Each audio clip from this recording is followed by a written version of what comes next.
here at the Z-Max Dragway in Concord, North Carolina for your 4-Wide Nationals. We're going to be talking about how weather impacts racing. Come on!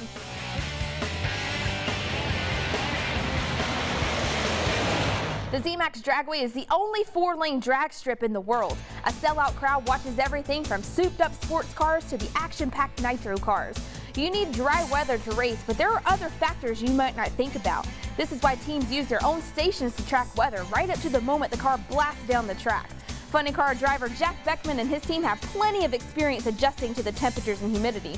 They check the water grains or the amount of moisture in the air because they affect the compression ratio, amount of supercharger overdrive, and nitro fuel percentage, among other factors. It's important because the engine burns oxygen and not water.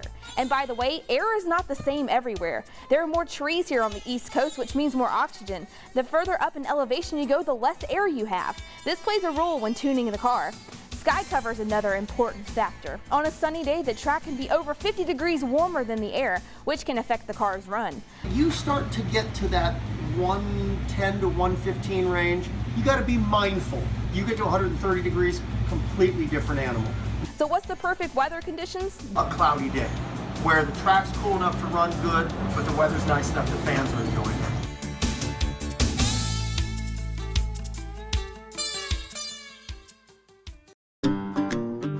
Now let's take a look at some fun facts. A funny car travels 1,000 feet to the finish line in less than 4 seconds and will top out around 320 miles per hour. The engine handles over 8,000 horsepower, therefore not all the parts will be reused for the next race, such as spark plugs, clutch floaters, piston rings, rod bearings, and crank bearings, just to name a few. The clutch can reach up to 1,600 degrees Fahrenheit, which can turn iron into a liquid form on some runs. It's massively hot. When we come back at the end of a run, it's still 800 degrees in the clutch area. It's unbelievable. Your oven could not get them that hot. Anything else that you definitely cannot reuse after one race? Underwear. All jokes aside, these cars mean business. These engines don't run on regular gasoline. They use a nitromethane mixture that costs about $16 per gallon. Fuel pumps flow 108 gallons a minute. So to put it in perspective, you could empty out that drum in about 34 seconds. It flows more fuel than a 747 cruising at 550 miles an hour. It's stunning. Glad I don't have to pay that kind of money at the pump. Did you know that the back tires change in size and move at different speeds?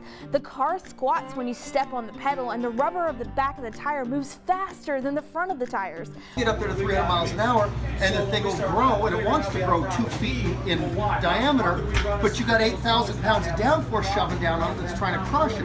Then as soon as you step off, the thing tries to snap back to normal. I mean, it's unbelievable. If the teams are lucky, they may be able to get up to 8 runs out of the tires. That's a lifetime of 2 miles compared to the tires on your car that can get around 40,000 miles. After each race, teams must disassemble the engine and put it back together for the next round.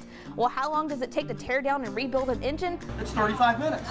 Our engine is completely rebuilt. Now that's 7 mechanics, and it's choreographed. It's poetry with wrenches.